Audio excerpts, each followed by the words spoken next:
Ladies and gentlemen, welcome to Meanwhile Here on Earth. This program features in-depth conversations with the leading names in the subjects of UFOs, abductees, the paranormal, panel discussions, and the very best and brightest of the next generation of writers and researchers.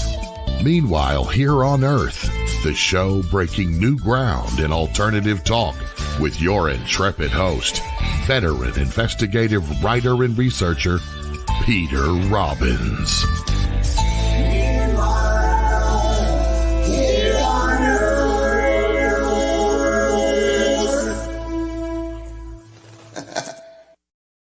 Good evening, and thank you for always that spectacular introduction, Mr. Race Hobbs.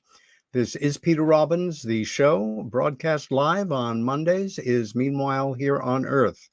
And whether you are listening live in the moment or at some point in the distant future, you can listen live every Monday night, 7 to 9, by going to the unxnetwork.com.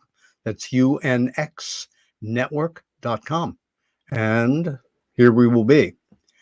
I arrived home from New Mexico, the Roswell conference, and some downtime with friends there about a week and a half ago to find that my water wasn't working. And shortly thereafter, an electrical storm took out the electricity.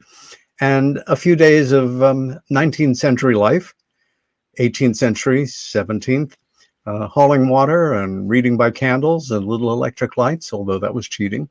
And everything's back to normal. I have a wonderful new pump, and I'm more appreciative than usual of indoor plumbing and the miracle of electricity. I will probably get jaded again, but don't take these things for granted. And I think how easily I got off compared to so many people who don't have power often in terrible weather. A few photos to share with you from New Mexico. I arrived the very first day. My friend Pat Cooligan, who I was staying with, him and his wife, said, "Would you like to take a drive?" Which I know in New Mexico means take a long drive. And so we headed out about 80 miles east toward the town of Ruidoso, which we both have special feelings about, and which was badly damaged by forest fires, 2 converging there, and a flood the week before. These are just some pictures of the drive out for decades. I've taken pictures from moving cars and can watch them again and take the ride in the future. Such a varied state, so beautiful. Then about a week later, driving west out of Roswell, about 80 miles to the Carlsbad Caverns, not to go into these legendary, amazingly large and deep limestone caverns, about 800 feet down and at least 2 miles of navigable cathedral-like interiors, but to watch the bats depart the cave after the sun went down, a ritual that happens every night. The Forest Service, the Park Service estimates there are between 400,000 and 1.3 million bats, and they leave in these columns. They come flying out and go faster and faster in circles and then take off. And it went on until it was dark. It was mesmerizing. Anyway, a very different part of the state. And the entrance to Carlsbad Caverns is about a 10-minute walk from this stretch. You are out there in the desert. If you've never been to Carlsbad Caverns, even if you're not interested in seeing the bats, visit. In Roswell, New Mexico, it's a farm town still in many respects, and Roswell Livestock and Farm Supply has been there for 100 years plus. And they have a sense of humor as well as tradition. That is not a cowboy on that horse. One shot from the conference, myself and dear friend and colleague Travis Walton. And one of the displays, a very compelling one, it's the original body simulated of the dead alien in the movie Roswell, starring Kyle MacLachlan, and brilliantly told the story of Jesse Marcel Sr. But I did post it on my Facebook page while I was gone with just a simple note about stay hydrated and use sunscreen. And one night, Pat and I were going out to dinner, and there was something about the lighting. The quality of the light for about 20 minutes was a little otherworldly. I can't explain the cloud formation that we're seeing or this one, but isn't that wild? Cowboy Cafe, which is a cowboy cafe and a place you must eat breakfast. You will not need lunch. And in their own way, very accepting. And there is a certain amount of commercialization around the alien UFO imagery. The only Dunkin' Donuts on the planet that has this honor. And Roswell, like a lot of small cities around America, has a baseball team. And I went to the first baseball game I have been to in years. The Roswell Invaders versus the Austin Weirdos. Austin, I think, had a better team, stronger, but it wasn't their night. And the Roswell Invaders trounced them. When we left at the top of the ninth, it was 8-15 or something. Didn't look good for the Austin team. But I got to go to a baseball game again and wind up my trip there and even get a ball in motion. That said, we actually have a guest tonight, and I've been looking forward to having him on the show for some time. A native of North Carolina, now living in the state of Georgia, Joshua Cutchin has appeared on a wide variety of paranormal programs discussing his work, including Coast to Coast AM and the hit History Channel television show Ancient Aliens. He's also a regular guest on one of my favorite podcasts, Where Did the Road Go? And certainly the best named paranormal show ever invented. Definitely worth your time. Joshua is the author of 7 critically acclaimed books: 2015's A Trojan Feast, The Food and Drink Offerings of Aliens, Faeries, and Sasquatch, translated into Spanish as Banquet Troyano, in 2016, The Brimstone Deceit, an in-depth examination of supernatural sense, otherworldly odors, and monstrous miasmas. In 2018, he published Thieves in the Night, a brief history of supernatural child abductions. 2020, Where the Footprints End, High Strangeness and the Bigfoot Phenomenon, Volumes 1 and 2, with Timothy Renner. His 2-part masterwork, Ecology of Souls, A New Mythology of Death and the Paranormal, was published in 2022. His first fictional novel, Them Old Ways Never Died, as well as his curated collection of essays, Fairy Films, We Folk on the Big Screen, following in 2013 and 23, last year. Joshua has been invited to speak at conferences, bookstores, Georgia MUFON events, public libraries, the International Fortean Organization's Ford Fests, Dragon Cons, and other events around the country. In addition to his writing, Cutchin is a published composer and maintains an active performing and recording schedule as a tuba player based out of Atlanta, Georgia. Well, not Atlanta right now, but Joshua Cutchin, welcome to Meanwhile here on Earth. It's a pleasure to be here. A pleasure and an honor. I can't think of a better way to spend this evening. So thank you so much for that warm introduction. I really appreciate it. And the photos, it was so great to see. I love how muscular the Dunkin' Donuts gray is. That is one tough alien, and you better buy your donut chip. That's true. I don't recall that one from the literature, but somewhere I'm sure. The town really is an anomaly. More and more, I think, it takes itself seriously as the site of an event that really the implications are, well, overwhelming.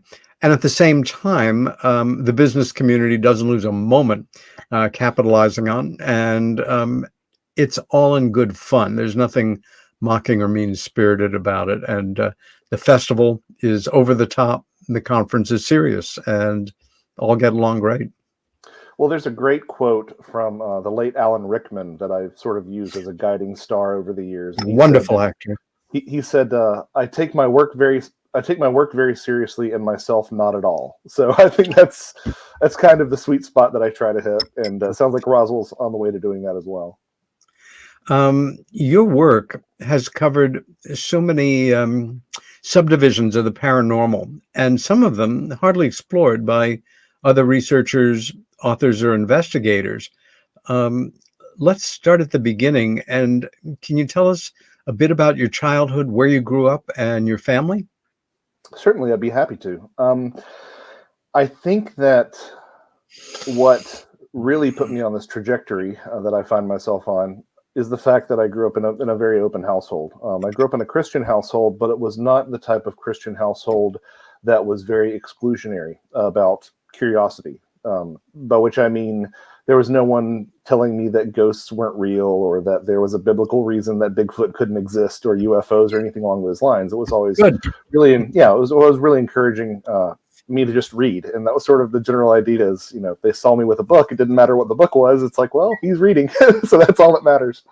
So I grew up in a permissive household in that sense, that really encouraged me to be interested in these topics. And Bigfoot was always my primary interest growing up. I discovered later that there might be a hereditary component to that. I discovered later that my father was subscribed at one point to the Bigfoot Field Research Organization's newsletter, of all things, which I wasn't aware until I got into this. And my dad's like, "Yeah, I used to subscribe to that." So yeah, so that was really the genesis for a lot of this, and it's an interest that I had for a long time before it really rekindled in a big way around 2013 or 2014.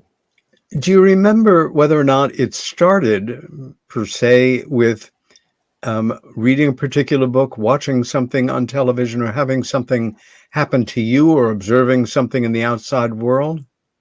My goodness, that's a really good question. I really was mostly just a creature feature child. So anything that involved a monster, the Ray Harryhausen films. The first Great film fun. that I remember seeing was the 1933 King Kong. So that was, I was definitely off to a great start. Yeah, and because I was also a family of cinephiles too. My dad subscribed wonderful. to my dad subscribed to Daily Variety and stuff like that, reading the trades as a kid. So that was a big component in it. I suppose that there were some anomalous things that happened in my childhood, although you know how these things go, Peter. I found that they tend to have sort of a half-life. You think that they're rather remarkable at the time, and then as you get further and further from them, as the years pass, you start to come up with rationales and whatnot to explain what happened to you. But I do recall distinctively that there was a period of time when my parents were adding on to their house a liminal time, a house edition, when my mother and I would find stacks of 4 quarters just strewn around the house in the oddest of places, like the top of a refrigerator. Or, the example that I always cite, because it was so counterintuitive, was a stack of these 4 quarters behind one of those big, thick dictionaries. This was an old, I believe it was an old Funkin' Wagnalls that my great-grandmother had gotten through a grocery store subscription, where she, compiled it all into this one thing. Yeah. So something that you don't take out every day. And we pull out the dictionary to look up a word at one point during this period of my life, and there's a stack of 4 quarters back there. So that sounds like perhaps poltergeist phenomena, or perhaps fairy phenomena. But that is the... Sure. Jump in and be devil's advocate for a moment. Any siblings in the house? Yes, I have an older sister, and she remembers do you this well think too. Perhaps she, or a playful part of your dad, did that just to do it in some existential jokey way, or that does not seem like the way it would have went to you?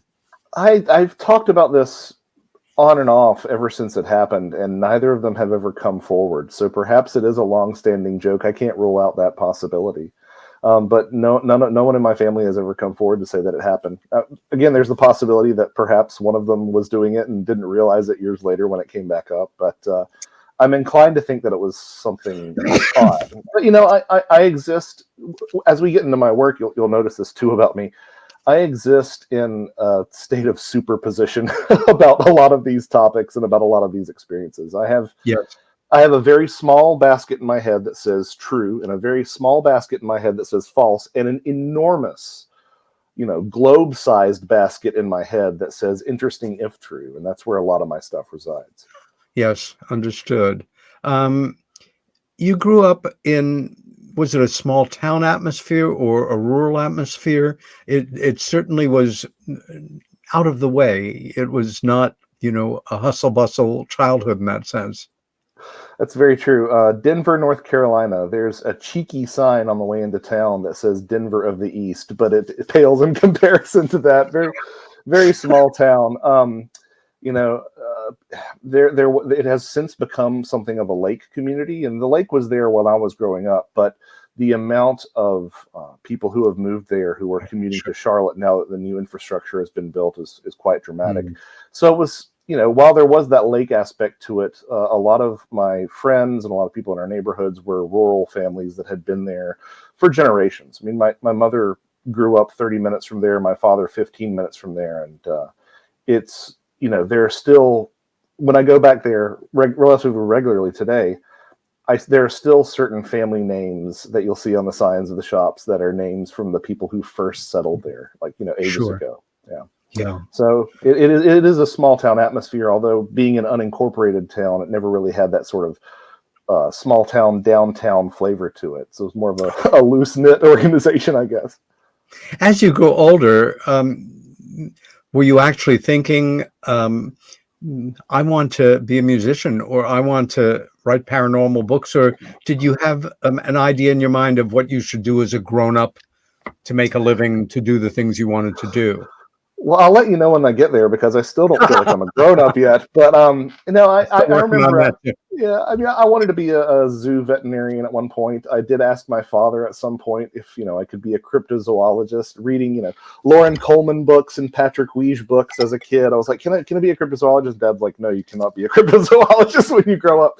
So I fell relatively easily into the career path of a classically trained musician, and that was my background. I have an undergraduate degree from the University of Wisconsin in music performance and a master's in music from the University of Georgia, in addition to a journalism master's. And how I wound up on the journalism track was that I suffered the equivalent of a career injury while playing tuba.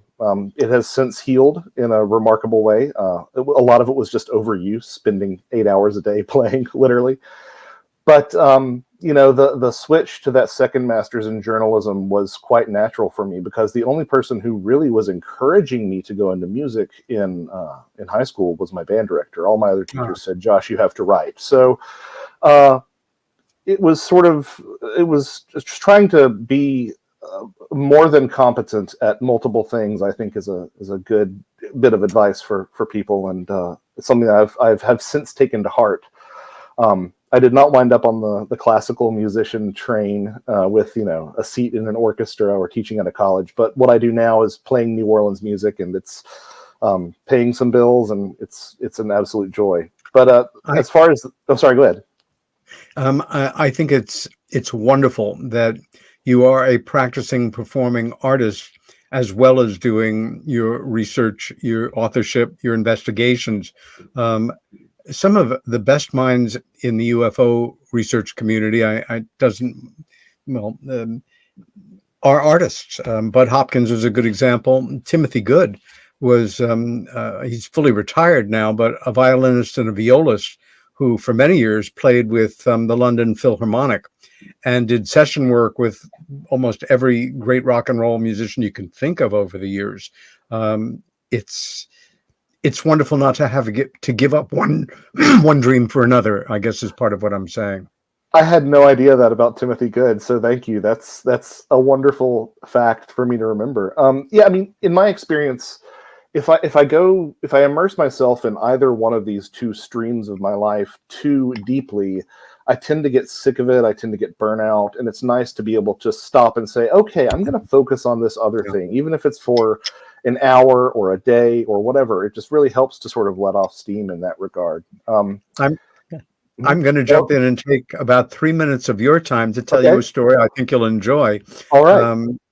When I first made contact with Timothy Good as a total fanboy, probably about 1991 or so, a few years into working on the book about the Rendlesham Forest incident, left at East Gate, we corresponded by mail. And I was immediately impressed by the fact that he wrote back to me. I was there on my IBM Selectric, and his letters were beautifully typed on stationery, raised lettering, always signed with a fountain pen, as were the inscriptions to his books.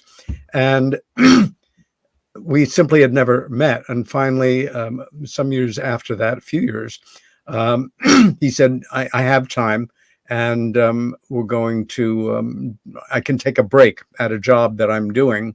And we ended up meeting him, myself and my writing partner at the time, at the studios, I guess, really one of the most legendary studios, recording studios in the world, Abbey Road Studios in London.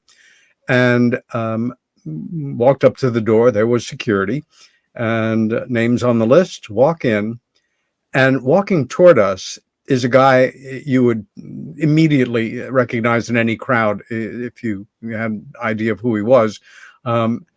A tall guy with a face just filled with character and beautiful bone structure, had to be at least 6'2", carrying a bunch of large tape recordings. And as he walked by, just hello and good morning. And immediately knew it was George Martin. Learned the next year it was part of the Beatles anthology he was working on.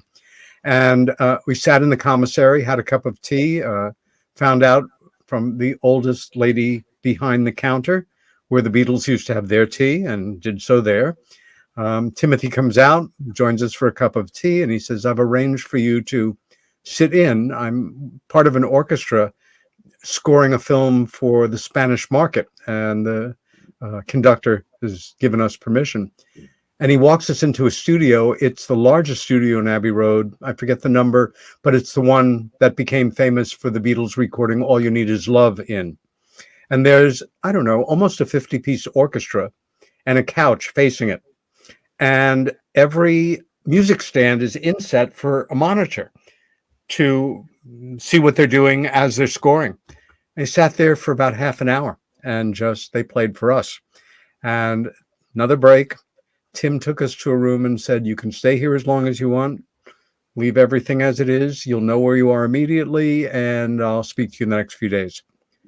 Door opens, and it's magic time. It's the studio that they have always kept analog, and it's the studio that the Beatles recorded all of their classic material in.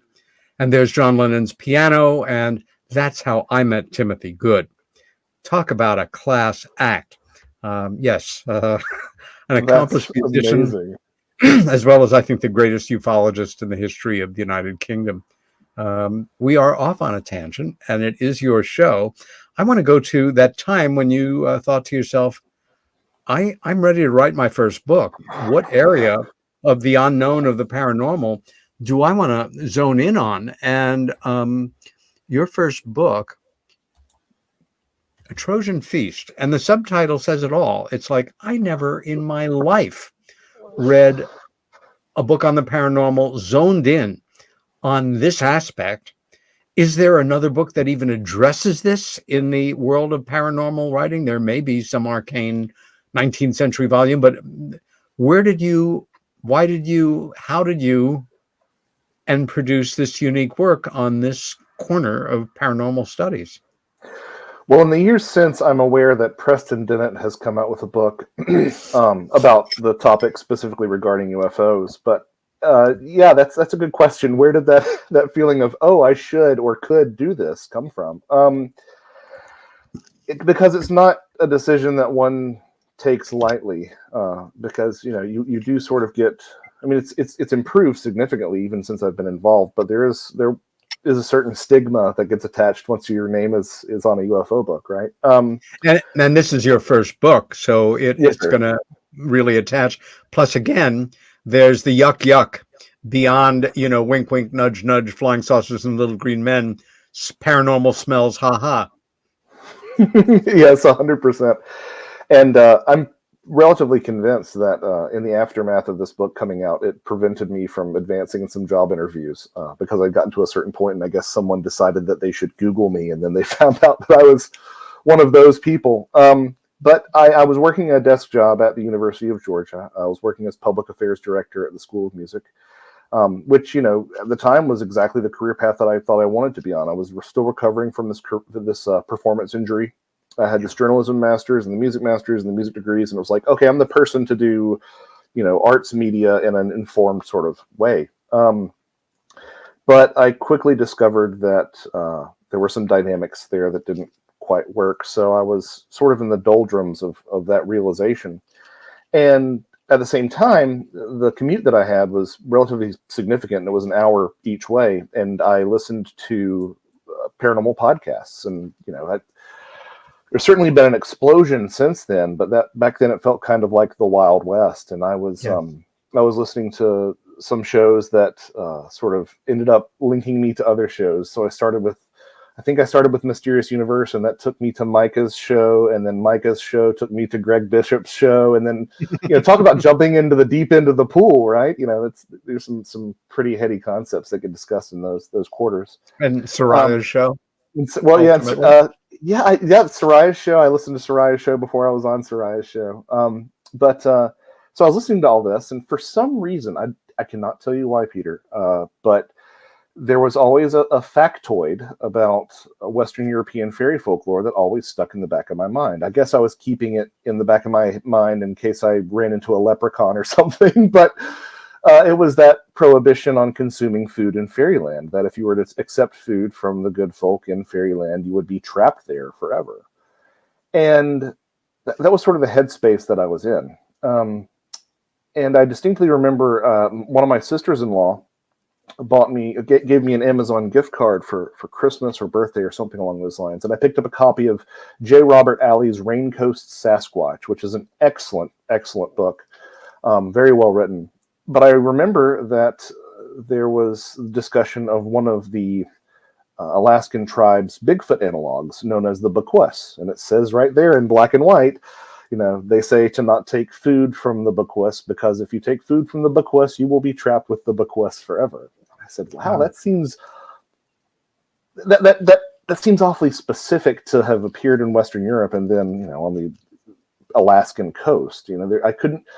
It was confronting to me because I couldn't really think of a mechanism that would allow for that. Either there was a level of international cultural exchange that we don't recognize, or something akin to the collective unconscious is much more reified than we give it any credit for, or heaven forbid, there's something objective to this whole thing, right?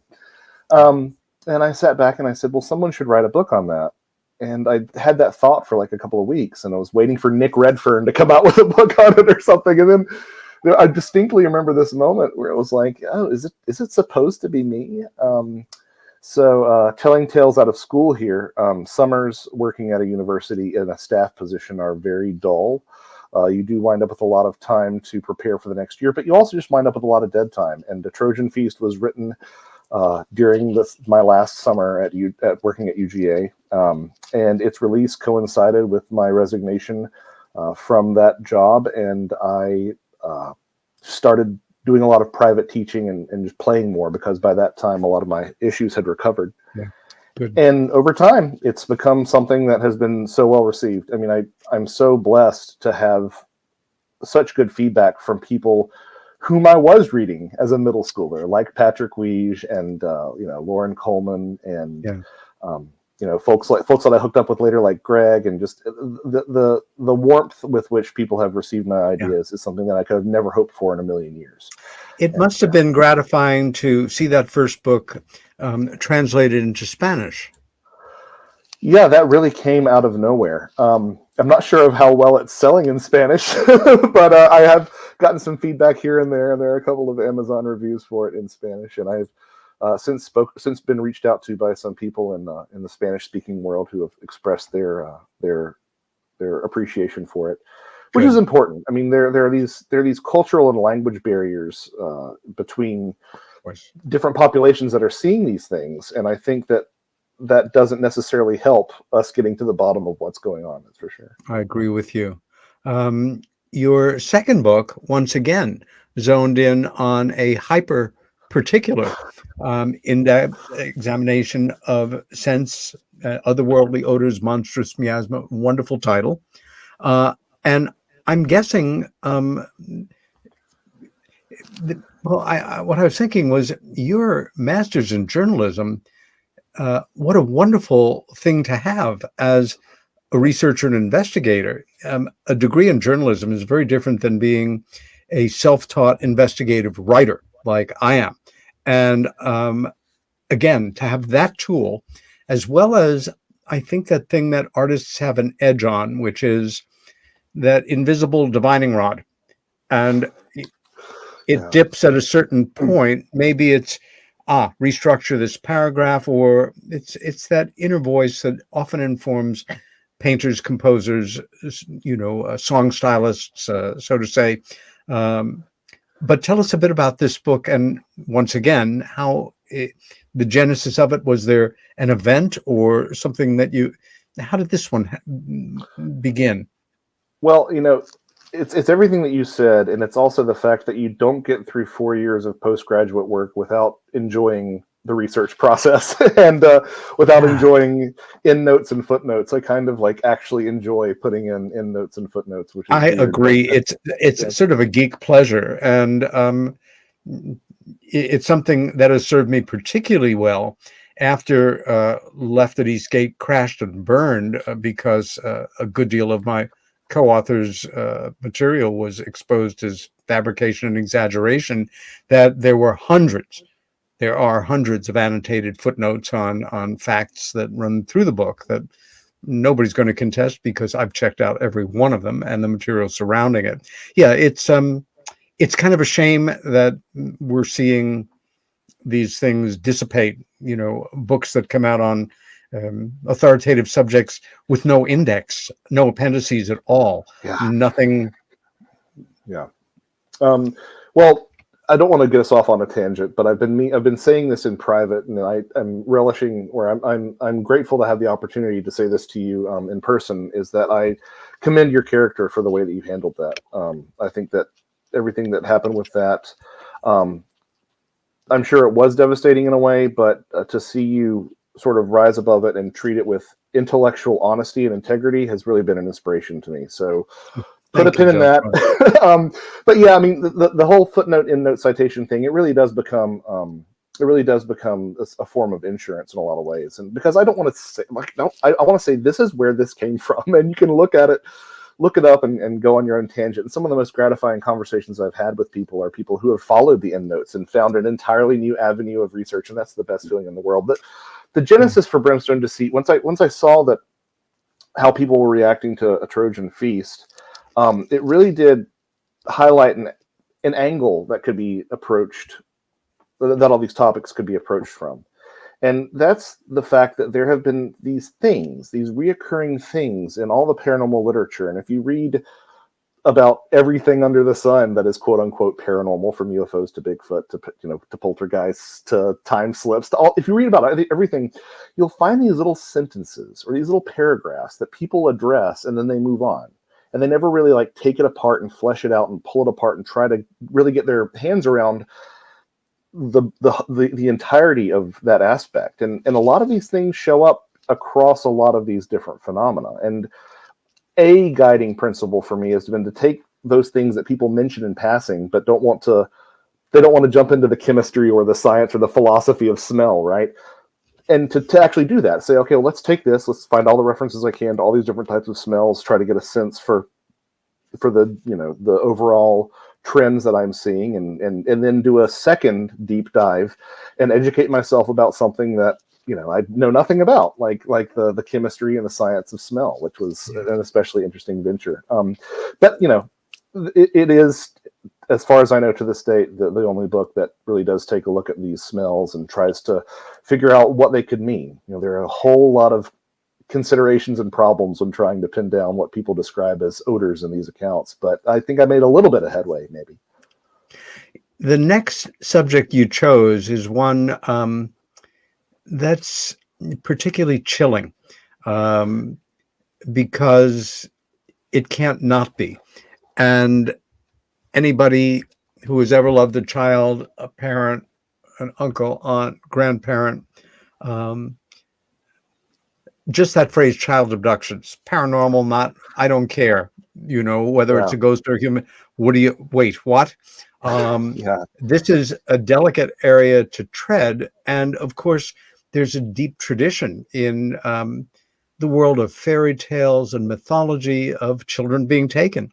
Um, what was it that made you want to move into an area, I would say, that's potentially more controversial, troubling, certainly, and fascinating in its own way, historically, as well as the impulses behind this dark act?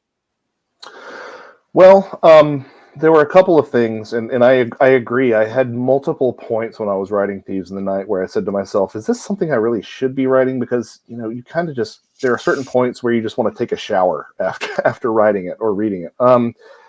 But at the same time, there were some considerations that were pushing me in this direction. The first of which is, I have a real soft spot for 1969's Passport to Magonia by Jacques Vallée. I see a lot of those correspondences. Sometimes people get me wrong because they think that I'm saying that aliens are fairies or fairies are aliens, and neither of those claims is what I ever make. I tend to think that they're describing the same thing, but I'm not entirely sure how knowable that thing is outside of a cultural framework.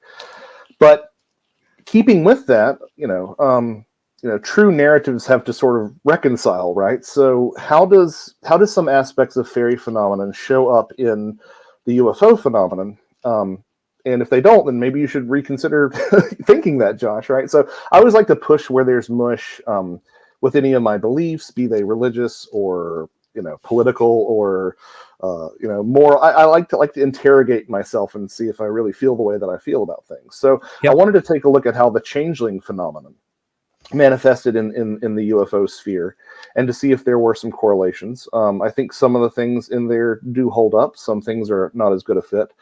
Another impetus behind that was, as of when I wrote it, the only real work that directly looked at changelings, that phenomenon, regarding fairy lore was a German work called Der Wechselbalg, and there were only a handful of copies, and none of them translated it at that point. So, and you know what else, Peter? If you think that UFO literature is a mess in terms of citations and references, you should take a look at the fairy stuff. There's a lot of opinions out there masquerading as historical fact, and while I'm sure that people have interacted with things that they think are fairies and they have their own personal experiences, that's all fine and well. There is a historical record for the way that a lot of cultures thought of these things, and trying to sort of clear the air about some of those misconceptions was also important. And I'm expecting that the fairies themselves do not publish around this subject for us to have debates with in any way. Sounds Again, all right. the idea of being taken, of children being taken, and all of the nefarious, dark possibilities that come up. How were you able to write about these things and not be too disturbed yourself? You dig into areas of the paranormal that are dark. In the same way that years ago I did a talk I was honored to do at the Cambridge Hospital in Boston within their psychiatric wing at the invitation of the late, great Dr. John Mack. It was a two-part talk, one on investigating the Rendlesham Forest incident, and the other part with John on stage as my correspondent, managing stress in UFO studies, your witness, your experiencers, and your own. And that was a conversation that went in places I hadn't anticipated also, because sometimes we don't allow ourselves to realize the pressure we put ourselves under over time on certain projects, and we need to lighten the F up. That's a very good question, and I think that in a lot of cases, if you're approaching these topics seriously, you do sort of end up taking down these unpleasant paths, because a lot of these topics do touch on taboo topics and things like trauma and things like the way that existential issues too. Honestly, Peter, I'm not sure now, being a parent, that I necessarily could have written Thieves in the Night now. At the time, I wasn't a parent, I remember distinctly getting very uncomfortable when I saw the child's head on the cover, because at the time he greatly resembled one of my nephews. But now, as a parent myself, I'm not entirely sure I could have written it. And it only gets worse with some of the changeling lore.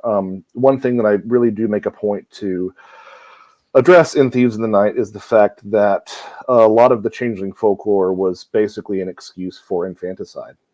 There were a lot of children who were developmentally disabled and who were seen as a burden rather than a benefit. And the stats on that are some of the most sobering things that I've ever read. And so there were certain chapters where I kind of felt like I was metaphorically running through, not in terms of rushing, but just being like, I just need to work as long and hard as I can at this to get it behind me, because spending time in those waters is not pleasant. Investigative work, well, I can't say especially in the paranormal, because I haven't done much. I've done some in what we'll laughingly call the normal. I don't know if that's appropriate either, but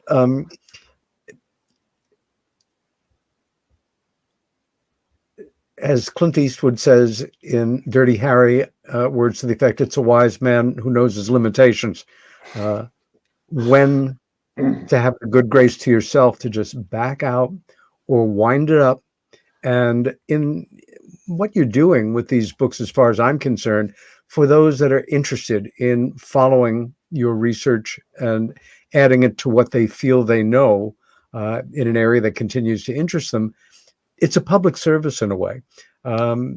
We're explorers, we're investigators, we're doing our best to wrap around something that you used wonderful word combination before, that may not be knowable.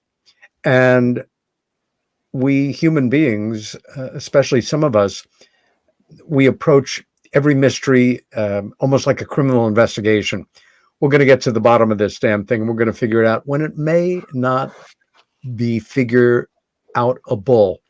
But worst comes to worst, we'll set up a belief system, enroll some other people in it, get some support around that, and defend our position as we move forward. Yeah, I mean, that's been, I've never labored under any misconceptions that I'm going to answer the UFO question. And in some ways, I mean, this is, Greg is my mentor, so this is a very Greg way of saying this, but Greg Bishop, but in some ways I'm not entirely sure if you make the UFO into an IFO, I don't think it encapsulates what it represents for me anymore. I love something about that mystery box that seems to change with our expectations and seems to be seems to so readily transpose a lot of our beliefs. But whether or not that's objectively what's going on, that's a different story. But I think that it's just as important to examine how we think about UFOs as it is to try to get to the bottom of what UFOs might be, or any of these topics, really.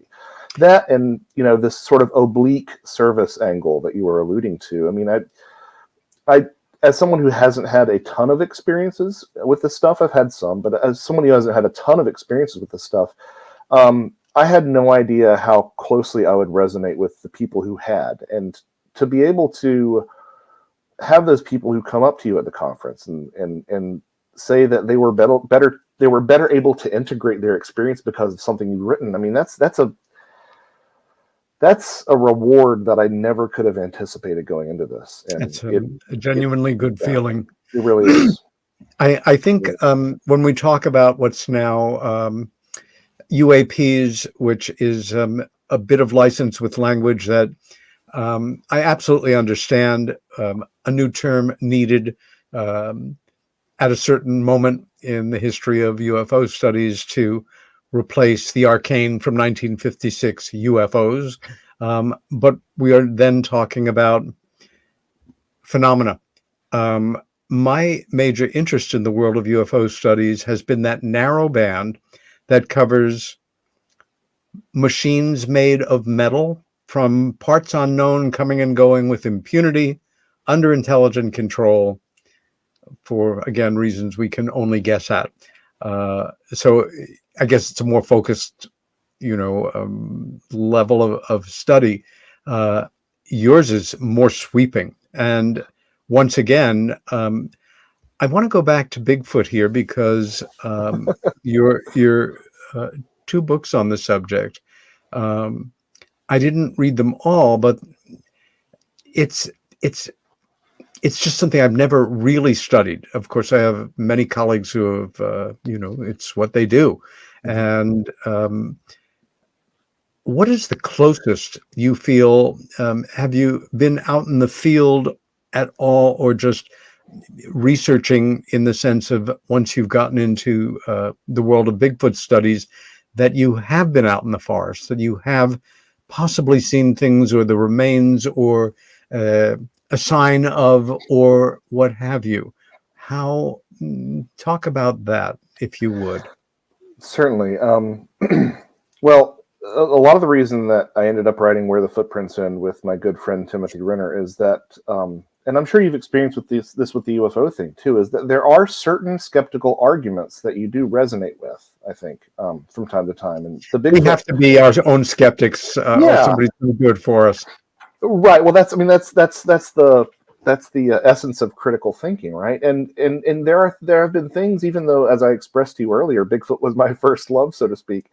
There are aspects to the interpretation of Bigfoot as a flesh and blood cryptid that just still don't make much sense to me in 2024. The lack of a body, the lack of a specimen.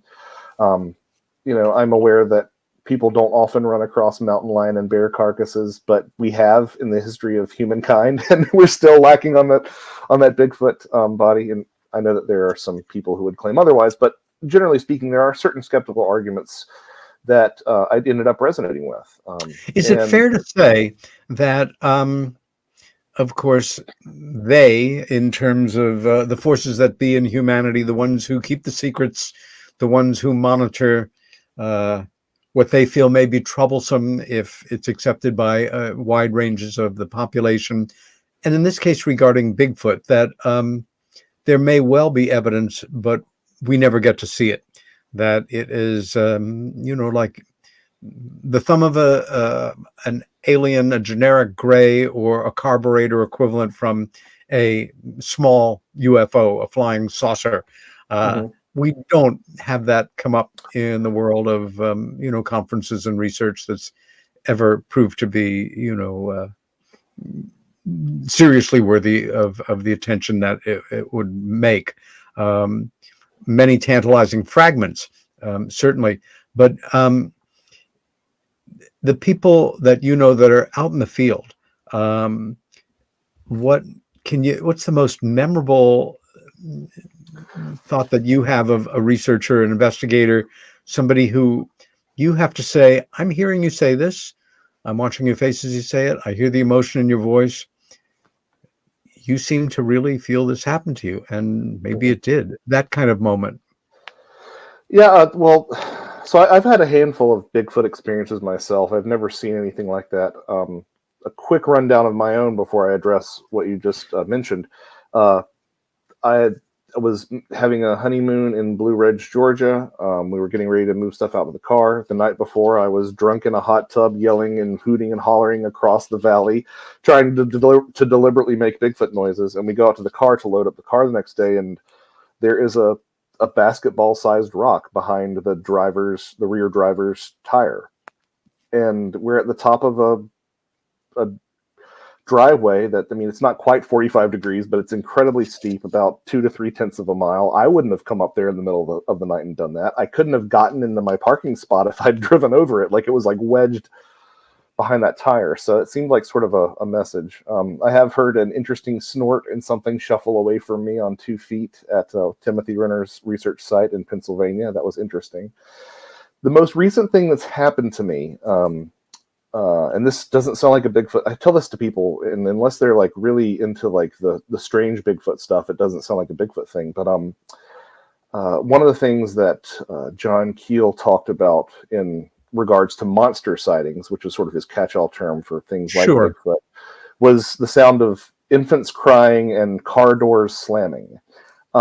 Similarly, Ron Moorhead, who captured some of those excellent vocalizations at the Sierra site, also heard the sound of car doors slamming miles and miles and miles into the wilderness.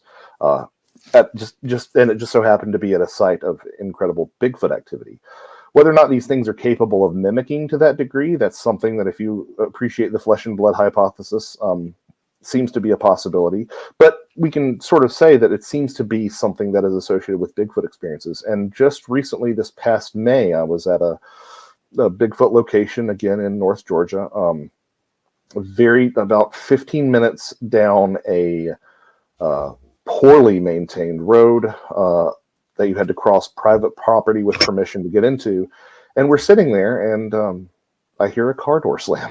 It's, both the cars that we drove in there are on either side of me. There's no one getting in or out of their cars, and someone else there heard it as well. I said, "Did anybody else hear?" And they said, "A car door slam." And I'm like, "Yes, I heard a car door slam." It sounded like it was coming from the woods, and that was an odd thing. So doesn't sound like a Bigfoot experience when a lot of people talk to me, but it definitely has some roots in that. Now, as far as people who I've talked to that have really convinced me, I mean, one of the things that I always go to is the experiences of Adam Davies. I don't know Adam personally, but he was definitely part of this sort of flesh and blood Bigfoot interpretation. And he has done some excellent work with looking for the orang pendek in islands Southeast Asia. So he's very much like, how do I put this? He's invested in that interpretation of the phenomenon. And he had a very harrowing experience that he first shared on my friend Tim Banal's show several years ago, of what can more or less only be described as a portal that opened up on the property. So, and they basically had what sounds like an interdimensional battle with small hairy things. It's worth a listen. But when you hear someone who has that sort of investment in one narrative and then comes around and says, "This defied my expectations," that is what it always really impresses me. I will say that personally, in terms of people that I know, Scott and Sheila Granger in North Georgia are the only people in the state who have a license to do Bigfoot expeditions. And I heard, in the brief amount of time that I was with them, I heard them tell the same stories very frequently, and there was never any embellishment. There was never any deviation. And that to me says that someone is being earnest in terms of what they have experienced. And that was definitely my takeaway with them. Wow. We have about 2.5 minutes before we go to break. We're going to spend a good part of the second half of the show talking about your 3-volume set, Ecology of the Soul. Ecology of Souls. This is volume 1. You bit off a very big piece here. Yeah, I had so many misgivings about that. But it was one of those things that I'd seen too many times popping up across a lot of the literature that I was reading, and I felt like it truly deserved a little bit deeper dive than anyone had been giving it. But yeah, it was, there are certain projects that you say is like drinking through a hose in terms of the material that you're expected to, interrogate and internalize. And something like Ecology of Souls is like drinking through the North Atlantic current. It's just, so much information. But, it sort of relates to what you were talking about earlier with sort of going into these darker places. I remember my wife saying to me at one point, like, "Is anybody going to be interested in a book about death?" And I'm like, but A, we're not getting away from it. Like, none of us are getting away from this thing, so you might as well face it while you still can. But B, it ended up being such a life-affirming project, really, is what it ended up being. Well, again, I just want to put that little bit out there and read one of a terrific blurb. Joshua Cutchin builds an argument for the certainty of death in all manner of paranormal experiences. This book is a bold and innovative contribution to Fortean research and scholarship, and a kaleidoscopic expedition into the wilds of the paranormal ecosystem. That's from Jack Hunter, PhD, editor of Greening the the paranormal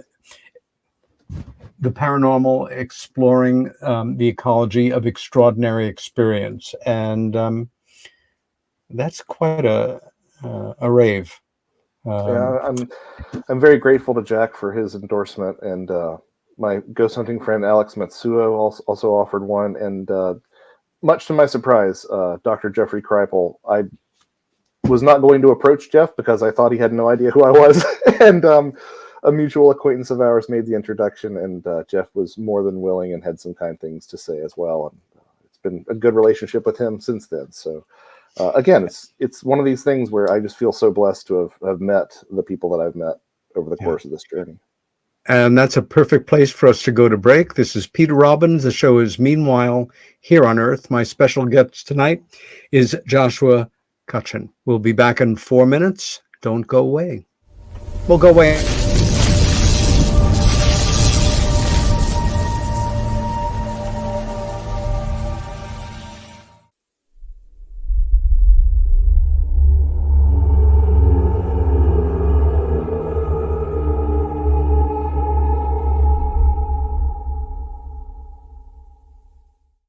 While most near-death experiencers return to this plane of existence with alluring tales of their time spent in the presence of the divine, what happens when one crosses the veil into the afterlife, into the void?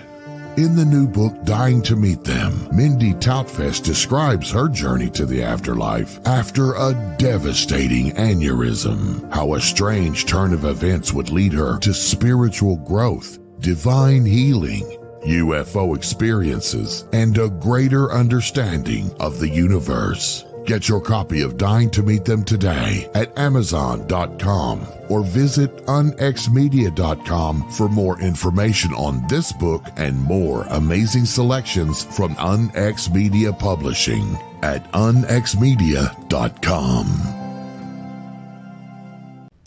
This is Margie Kay, and I'd like to say thank you to all of our KUNX show hosts, staff, listeners, and viewers for making us number one on Paranormal Talk Radio.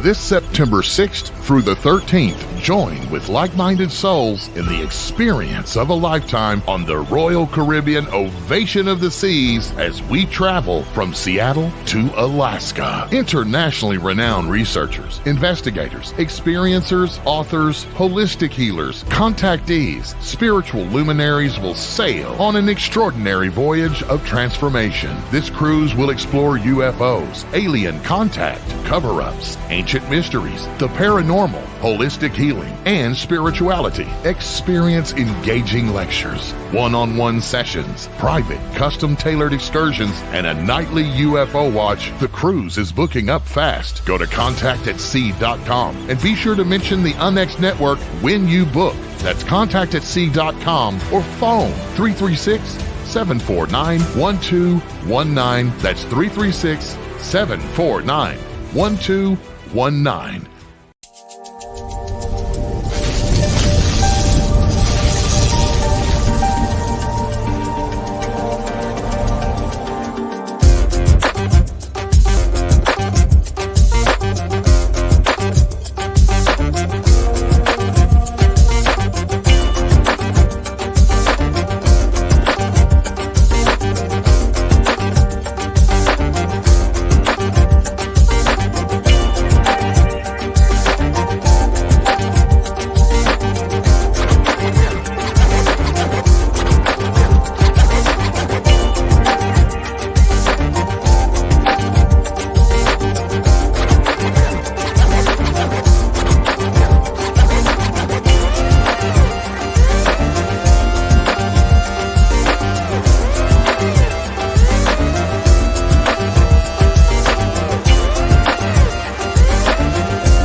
And welcome back to Meanwhile Here on Earth with me, your sometimes congenial host, Peter Robbins.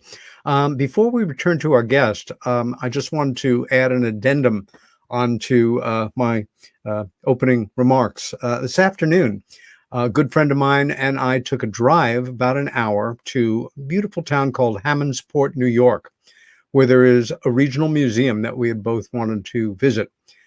Glenn H. Curtis was one of our greatest aviation pioneers, father of naval aviation, and before that, manufactured some of the finest early motorcycles in the world. And before the First World War, was the fastest man in the world. If you live anywhere in central New York State, great museum, visit. I also wanted to mention the friend I went with, Tom Harley Campbell, because he is a novelist who has written two, for me, great detective novels. The one that got me interested in his work is called Blue Book. And it's not a UFO story, but the basic plot outline begins with murder and more murders to partially cover up the origins of UFO secrecy. And well written, well plotted, very worth reading. And if you like that one, his first novel, extremely powerful, Satan's Choir, great read. And now to return to our guest. Come on back, Joshua. Hi there. Happy to be here. This is going by way too fast. We need another 3 hours. I'm missing Don't know who you need to be on the phone with, but let's extend this.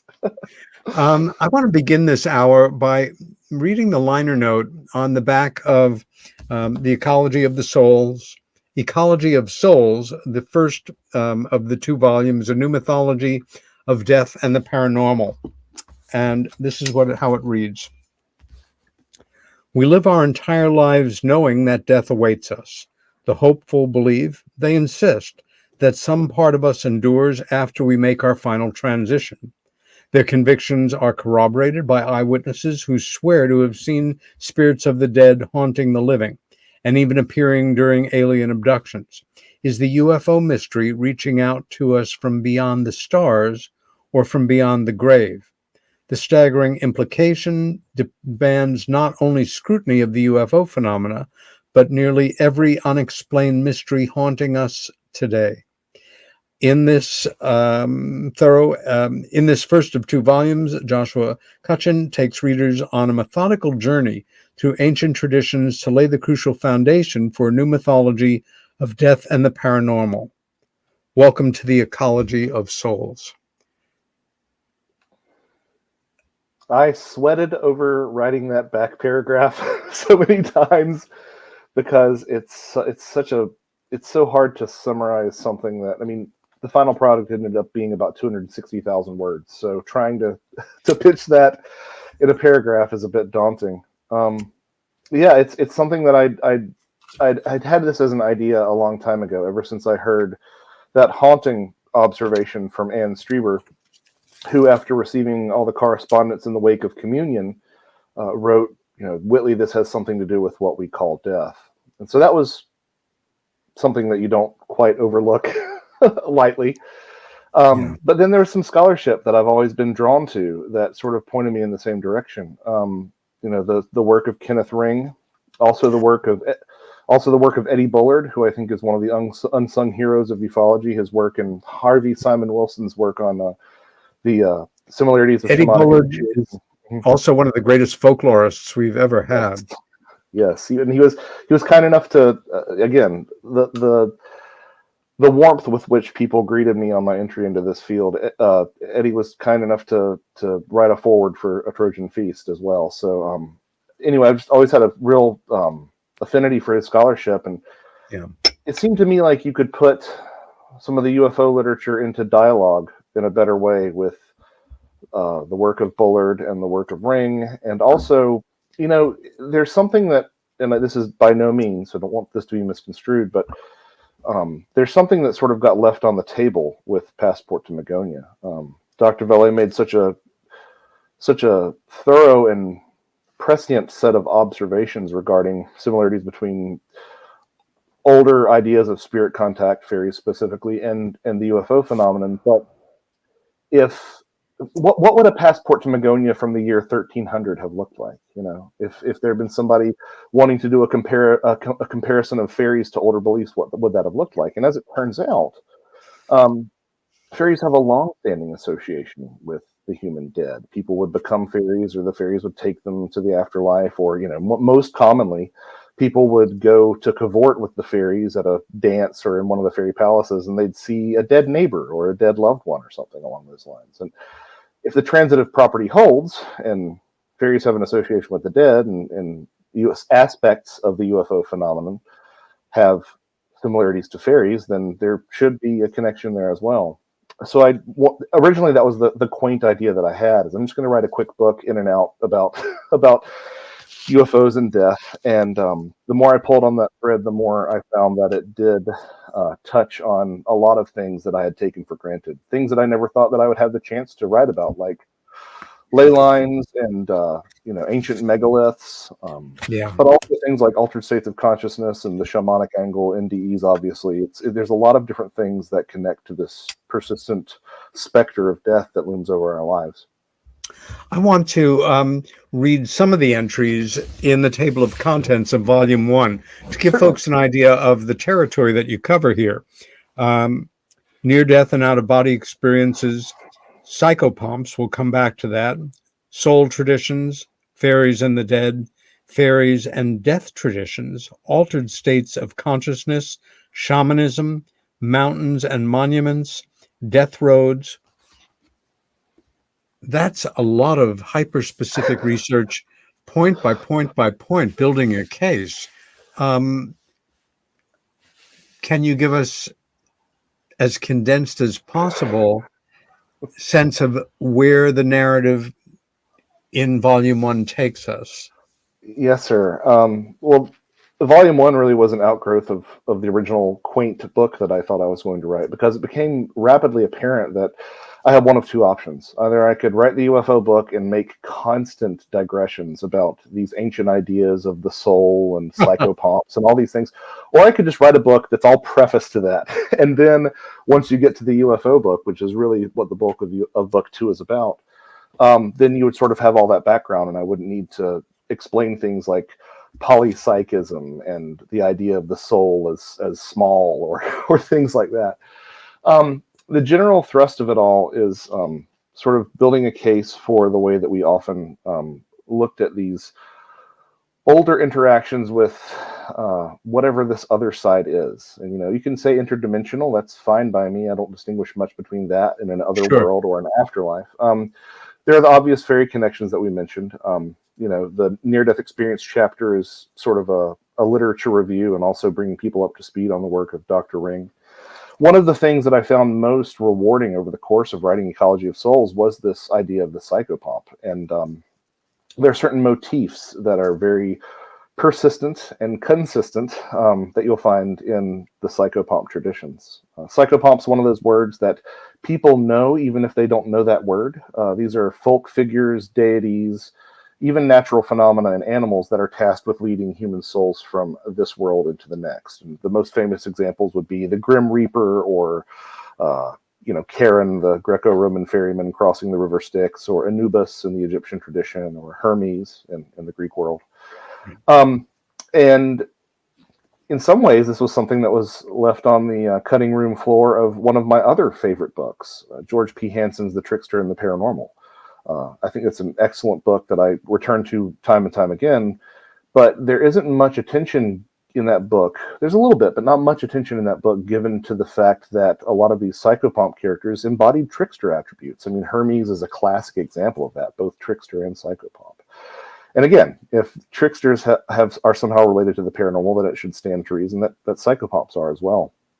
One of the things that has been the most rewarding for me is this brief quote that comes from Carl Jung's Flying Saucer essay. He says, the idea of the UFO as a type of Charon, again, the Greco-Roman ferryman across the river Styx, the idea of the UFO as a kind of Charon is not one that I've seen in the literature so far. And if you pull on that idea of psychopomps, you really start to see, in my opinion, a lot of resonances. And when I'm writing a book like this, I'm never sure if this is an objective truth or if this is a grand metaphor. But again, either way, I think both of those are worth exploring, right?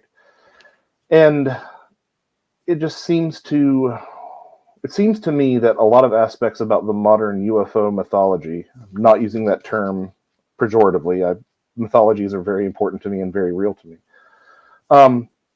do function in some capacity in a way similar to the way that we used to think of psychopomps. A classic example of this is the fact that one of the most potent psychopomp symbols are boats. Boats were some of our ancestors' very first coffins. Boats are grave goods from Egypt to Scandinavia. Boats are a symbol of death and of transition. But what happens when your culture maps every corner of the world and the afterlife is no longer beyond the horizon or across that mountain range or some sort of undiscovered country? I think it gets transposed to the stars in a way that, is very consistent with a lot of stellar cosmologies that you see throughout the ancient world. And the whole UFO concept is so transportation obsessed. Where are they from? Where are they going? Where are they taking me? How did they get here? Those are the questions that we ask. And you combine all that with some of this other symbolism, and these stories that, while not by any means common, are at least, I believe that they happen often enough that they warrant attention. These stories of dead loved ones seen during abductions, or dead loved ones appearing around the same time as a period of heavy UFO activity in the lives of experiencers, it all does point to something being there. I'm not saying that there isn't a genuinely alien component to all this, but it does point to there being something there, in my opinion.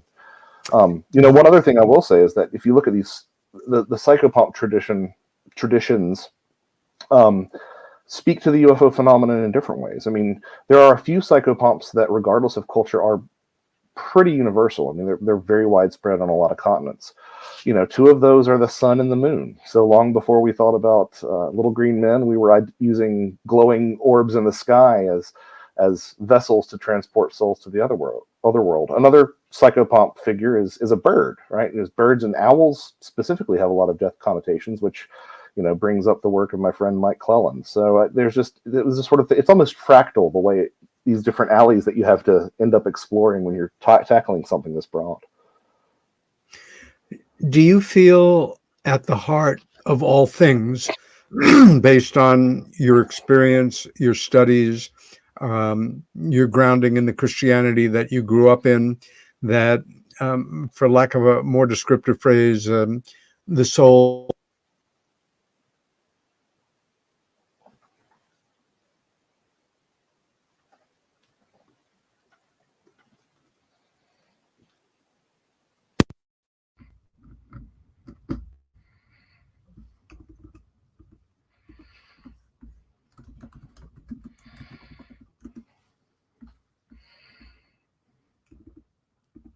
Brother Peter, you're muted.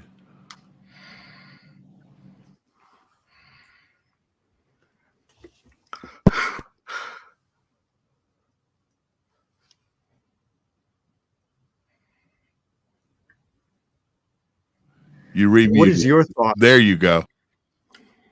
On the afterlife in terms of the physics of the afterlife?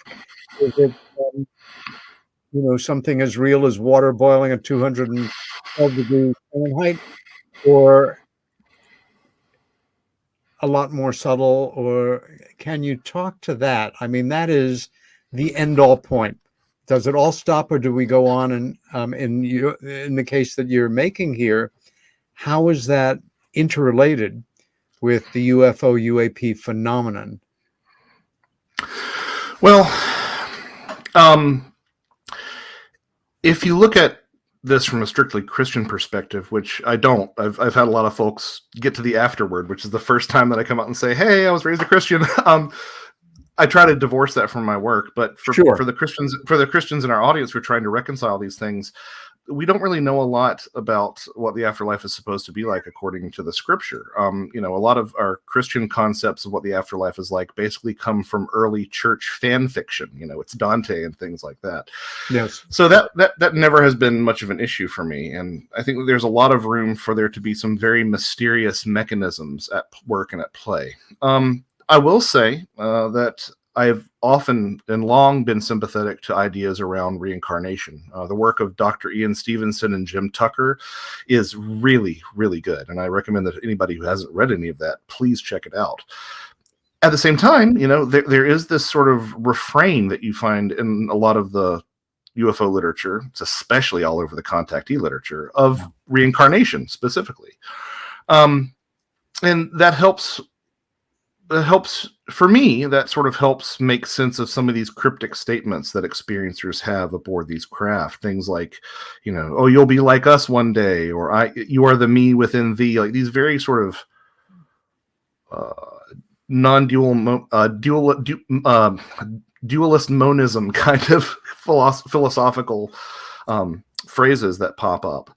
I will say that I think more than anything else across the UFO literature, I do see a persistent fixation of the occupants on the human soul and on metaphysical ideas and concepts, and I think that's a very important clue that really deserves to be pulled on for certain.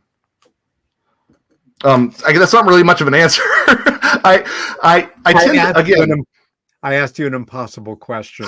The meaning of life, right? Well, it's that big, interesting if true basket, right? I mean, I come to a lot of these topics not with a closed hand, but with an open hand, and being like, have you considered looking at it from this angle? Maybe this is what's going on. Maybe it's not. As someone who has had a very small amount of experiences, I don't really have a personal reservoir of belief to draw on with these things. So I'm trying to look at it from a lot of different angles, and this is certainly one of them. Yeah. I think another angle is the work of Edgar Cayce, which when I first learned about him, I think in my early 20s, my first thought was, oh gosh, a channeler. You roll your eyes back in your head, you talk in a funny voice, and you make believe you're a 5,000-year-old disembodied spirit, and you get a check.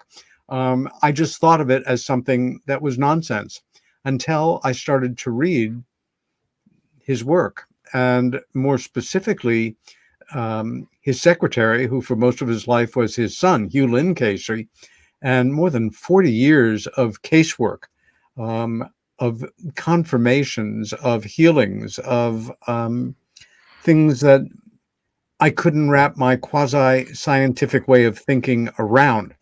And the physics of reincarnation, the cancer that you have in this life is a result of the stress that you held on to in a previous, oversimplifying, but a lot of verification, again, as real and as viable as the work of Dr. Ring and other people who have done their best to document the paranormal from a scientific point of view.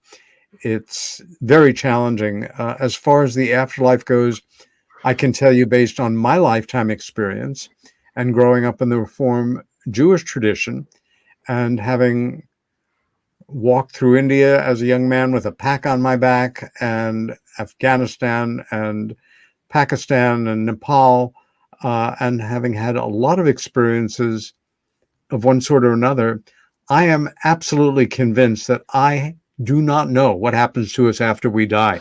And I will stand by that statement. And whatever it is, it's going to be. And I don't fuss around with fear of death. At a certain point in your life, as my father said at the age of 95, at a moment where he had learned that he had congestive heart failure, he lived for until he was almost 100. But him saying to me, Pete, you come to a point in your life where you realize you're closer to the end than the beginning.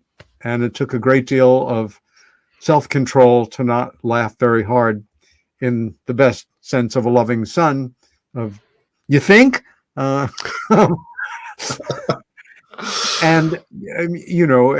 if you haven't grown up in a way that death is terrifying and just going to be an awful experience, as opposed to it's as natural as breathing, and, we'll see what happens when you go through that door. Belief, I like to think sometimes reality doesn't care what we believe. It doesn't care at all. We're free to believe whatever we want. And if it helps us through the night or through our lifetime, more power to the believer. And if it's around adhering to the tenets of an organized religion and it serves you, wonderful. If it has nothing to do with organized religion, everything to do with spirituality or just drawing inspiration from the natural world.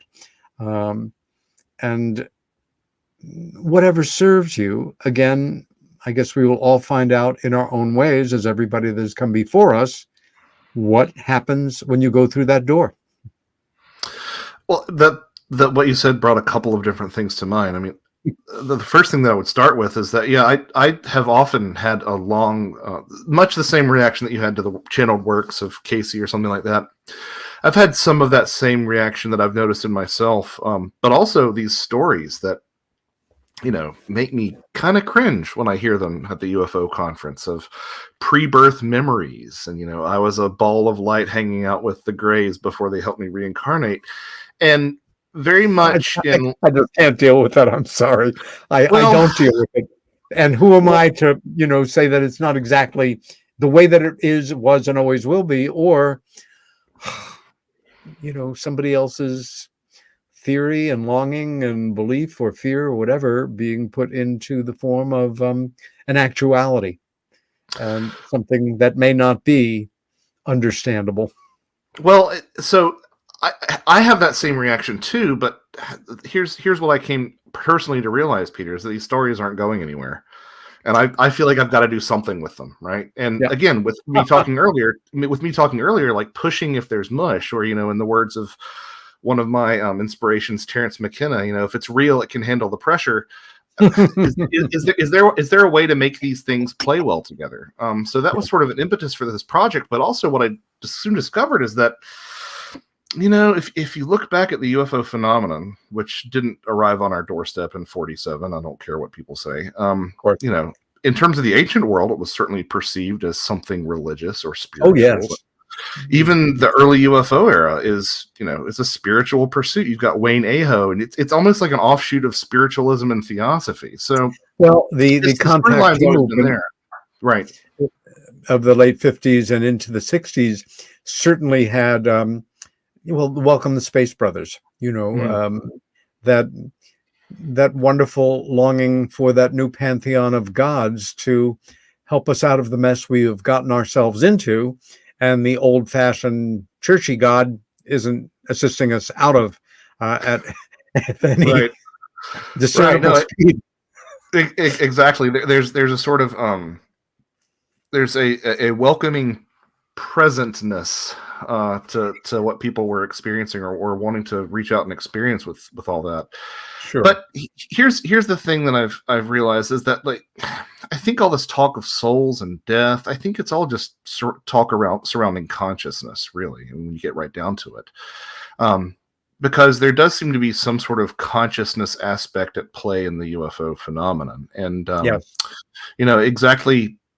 So it stands to reason that, honestly, as far as what a soul is, like, consciousness might be the closest thing that we can get to in any sort of tangible way in the 21st century.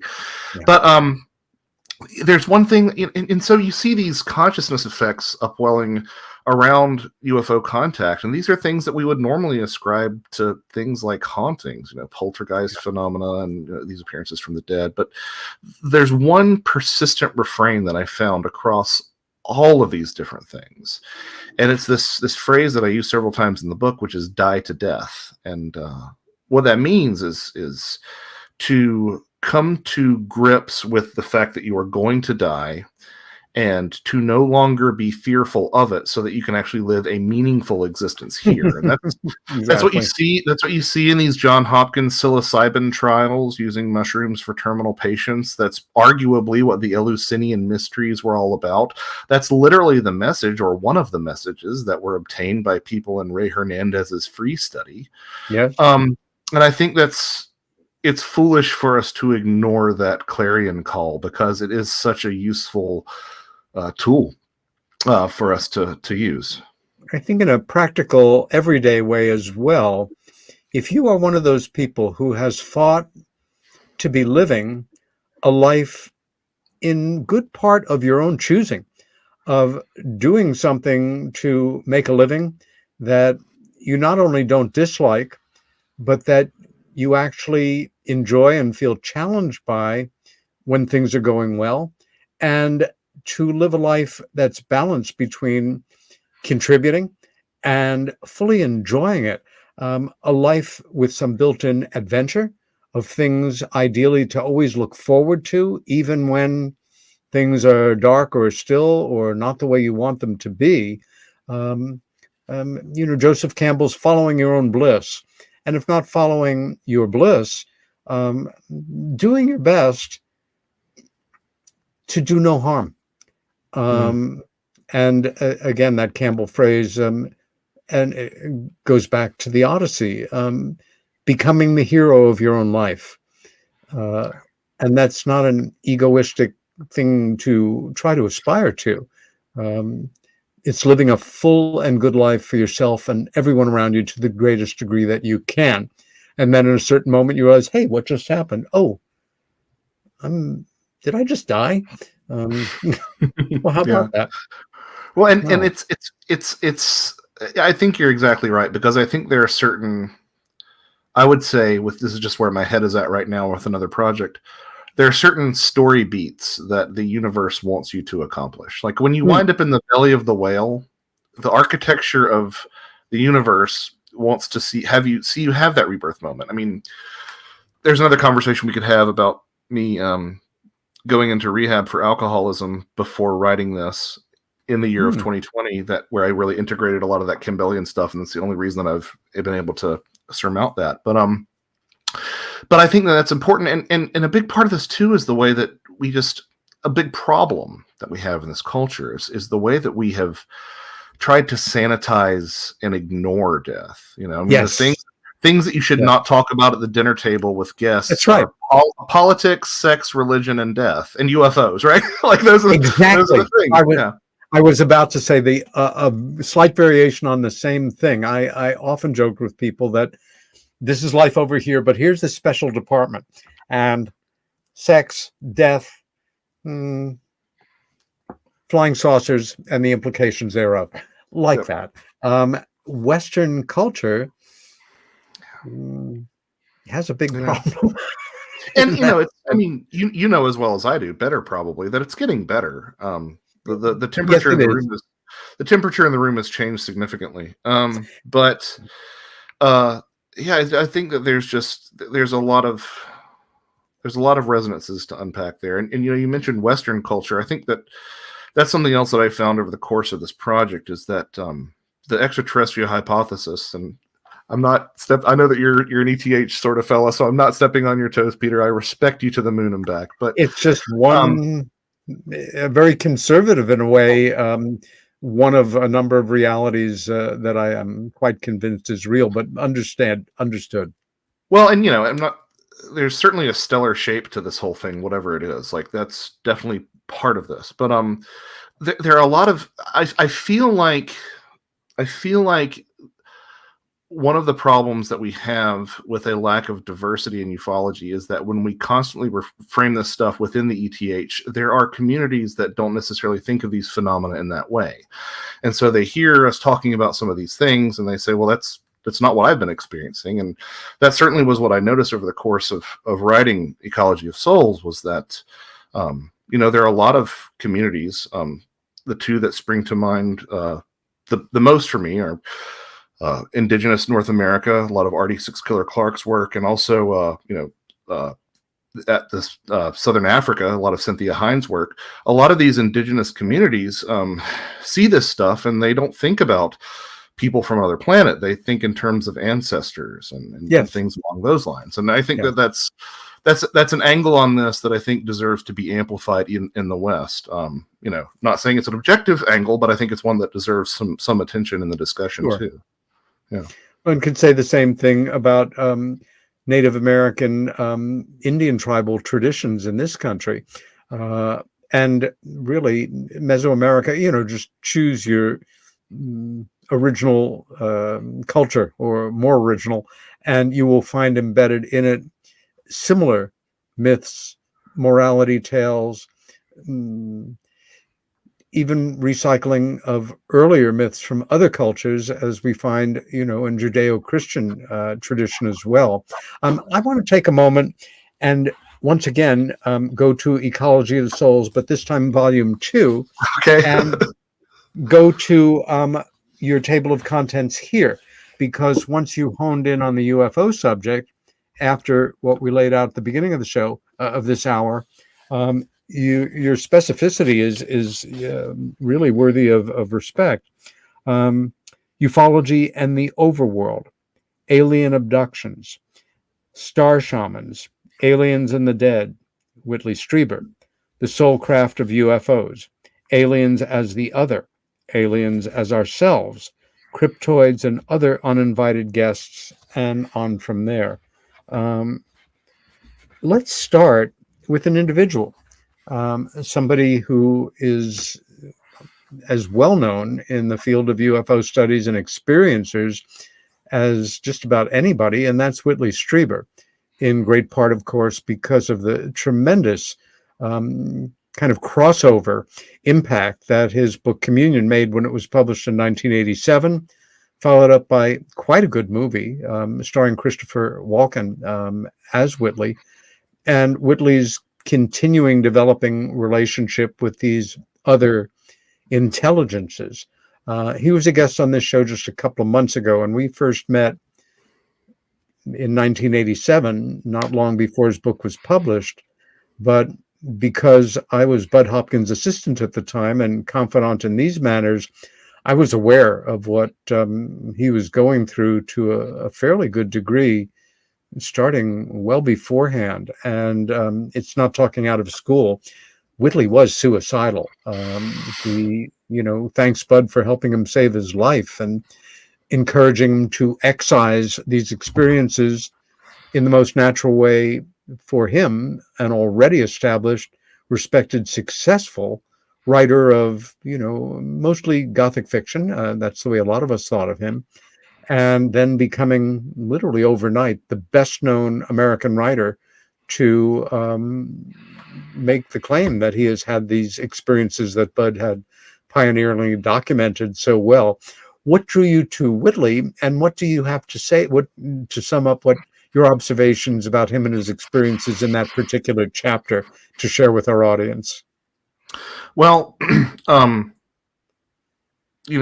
suppose people's appraisal of Whitley comes and goes. I've always been a supporter of the authenticity of what he's saying. And we can quibble about exactly if what he thinks he experiences what he experienced, but whatever. I mean, I just think people who know about him post Communion really underappreciate the sort of career trajectory that he, to put it unkindly, sort of threw away, quote unquote. Yes. With Communion, I mean, to be positioned as sort of the next Stephen King and then to come out and say, I had all this crazy stuff happen to me. I mean, you don't do that on a whim, folks. That's something that, you're absolutely right. And both, Bud and I both had concerns, for his career. And when I learned that he was working with Bud, I just went out to the Strand bookstore, my favorite bookstore in the world, in Lower Manhattan, and picked up a couple of used copies of his novels and enjoyed them as much really as King's work. Once he did cross over into the world of UFO studies, he did write at least one nonfiction book that I'm aware of, and that's Majestic, which is very entertaining and has to do with the Roswell crash and a wonderful paranoid narrative about riding around with a dead body of an alien in your trunk in New Mexico in the summer. Not a good combination, but very, very well written novel. But yeah, I that commanded a lot of respect from a lot of us. I've got a choice of going this way or that way and making that decision. Good for him. And the slings and arrows that came with it.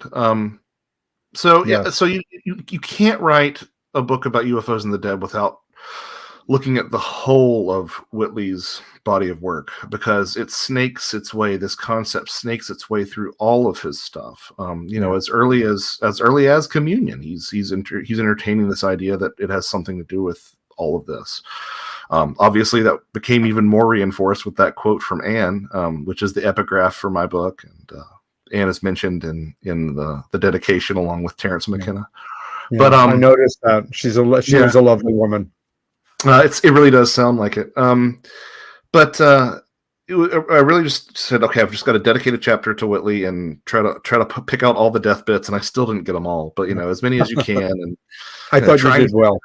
Trying to figure out what to do with the key, right? That's always the question whenever you are looking at Whitley's work. Like, where do I put this? Because there's so much, wisdom or oblique messages in that. But one of the things that is a development that stuck with me, and it's really unpalatable to people in the contemporary West, but I'll sort of address it a little bit, is that Whitley has since reassessed exactly what the implant is, and he was told that it was basically afterlife technology designed in the afterlife by electronic voice phenomena pioneer Konstantin Raudove, who, if you've ever heard those recordings of him calling up his former colleague Sarah Estep on her, leaving a voicemail on her answering machine, it's really chilling. These messages from Raudove after he died, but we don't think that way about the afterlife. And if we bother thinking about the afterlife at all today, we don't think about the afterlife as being a place where you can draw up schematics and make things. Like, that's not the way that we conceive of it. But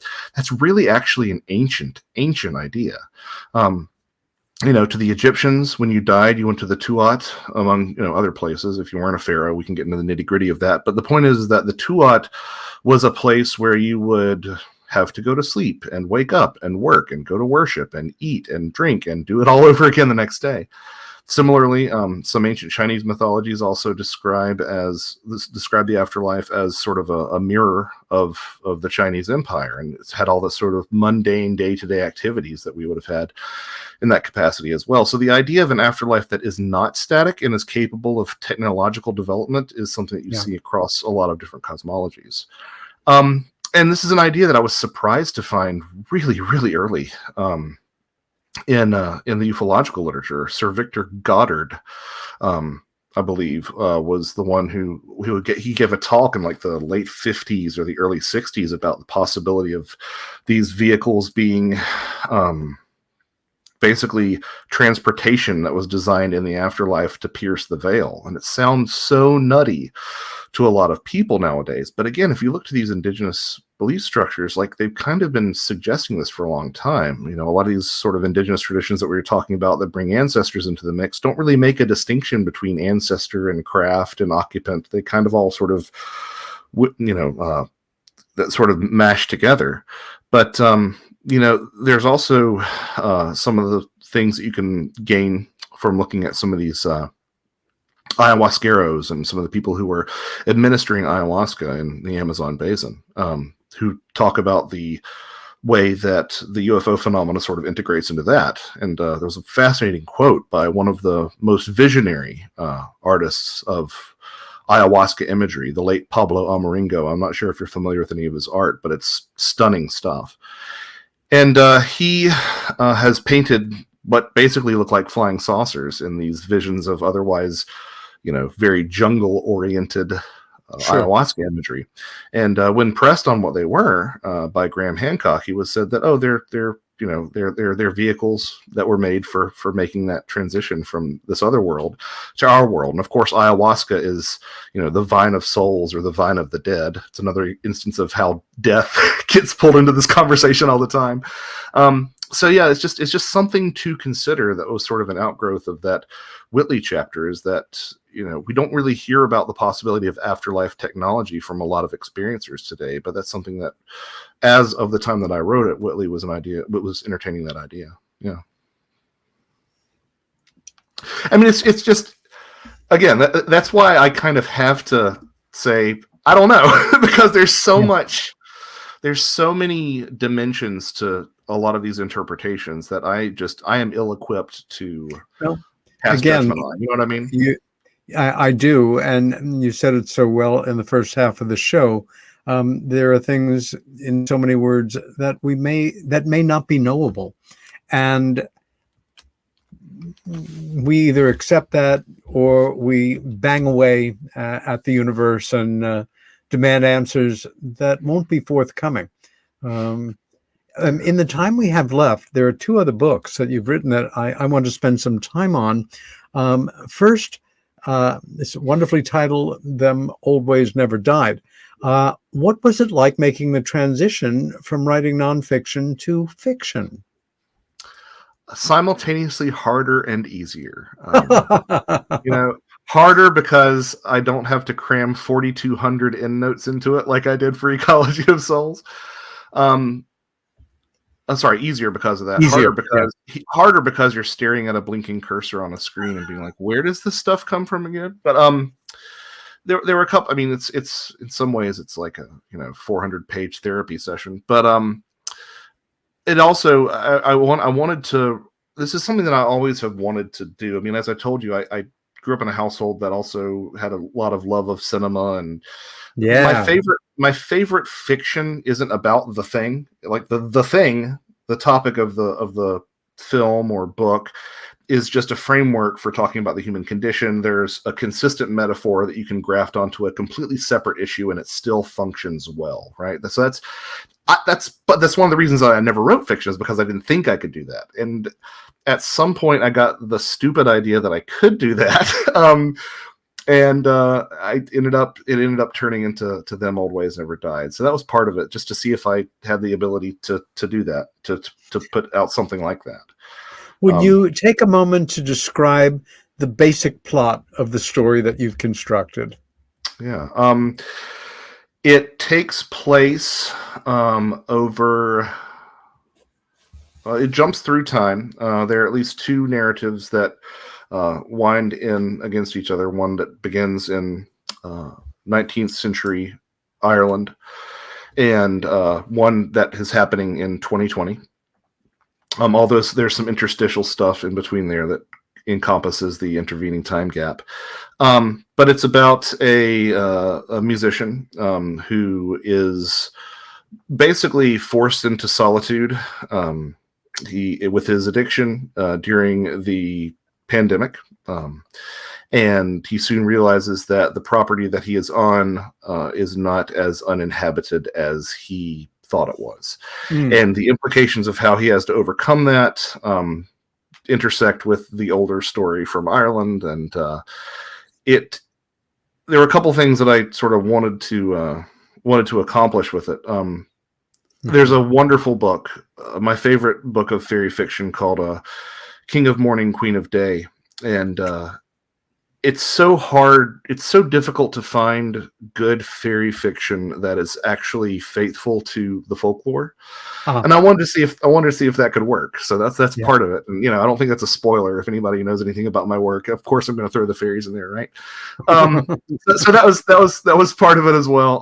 They say write what you know about, and I wrote about alcoholism, music, and UFOs and fairies in Georgia. So obviously a little bit on the nose there. But the other thing that was really intriguing to me, that I had heard from a lot of different friends of mine who were authors, and I'm talking about sort of materialist, atheist, not really interested in the UFO phenomenon kind of authors, right? Who say things like, yeah, I tried writing this, but the character wouldn't let me do it. I'm like, do you hear what you just said? Do you hear what you just said? That the character is not letting you do it? And I talked to some of them and they say, yeah, the character, if you've written a well-rounded character, they're going to come to you and tell you what you can and can't do, or they're going to object when you try to put words in their mouth that they wouldn't say. And I'm like, okay, I would like to experience this magical ritual that you're referring to. And I got a little bit of that, not as much as I probably would have liked, but there were some distinct moments that it was very clear that I was not necessarily the person doing the writing. And so that was another part of it, was to get a chance to experience that. So all those things came together, and it's kind of a difficult book to talk about in the sense that I feel like I feel like I'm going to say more than I should and spoil it. But another aspect of it too, quite honestly, Peter, was during the pandemic. There was no live music. But as we addressed earlier, I have this other aspect of my interests that I can fall back on and sort of pour all my interest and my enthusiasm into that.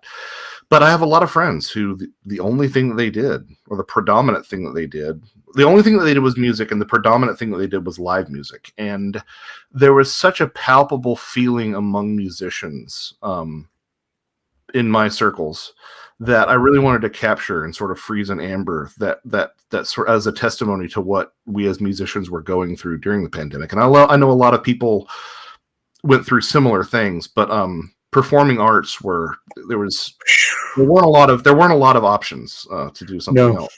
And when that's the only thing when that's your whole identity, and a lot of my friends are like this, like that is their identity. Yeah. What do you become? What happens to you? So to sort of capture that, to freeze the pandemic in amber for me so I could go back to it and remember it in that sense was also a sort of a guiding thrust of the book. Bravo.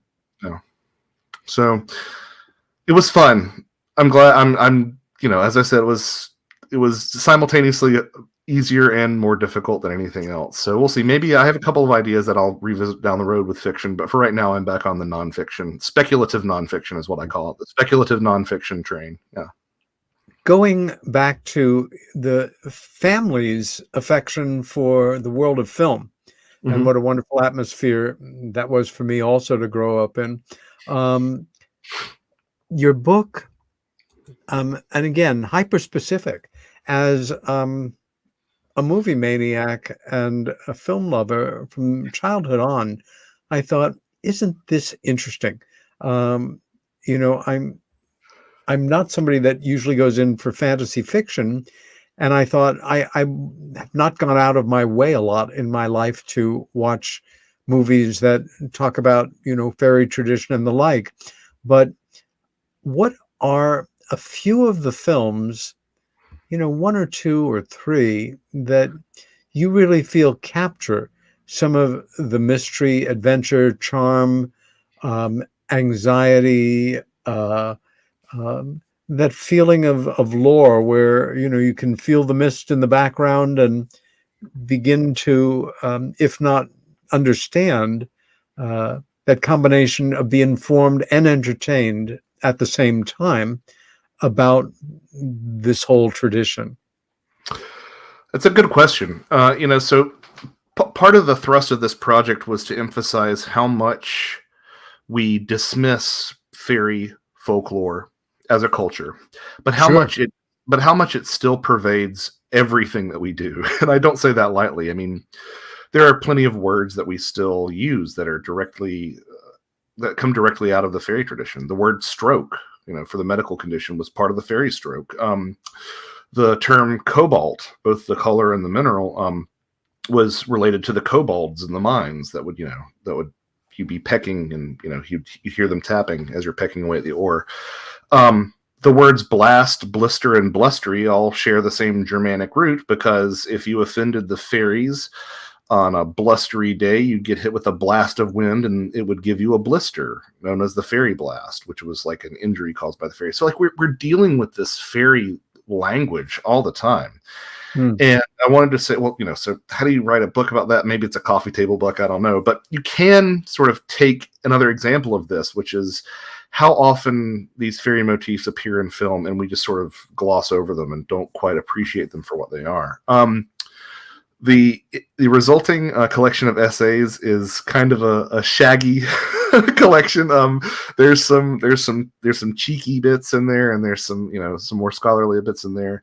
Films. It was wonderful that you included essays by other people to fill out the picture.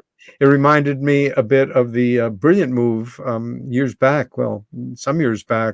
when Leslie Kane wrote her book on generals, government officials, pilots talk about UFOs.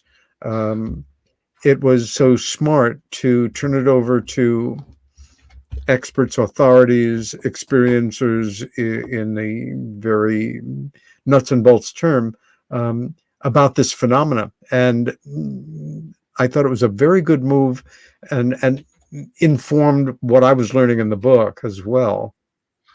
Well, thank you. I mean, it's similar to what I try to do as a musician. Like when I get a call to be the person to line up the personnel for a gig, I just want to find people who are really good at what they do and surround yourself with good people and let the rest take care of itself, you know? So that's very similar to that. So thank you.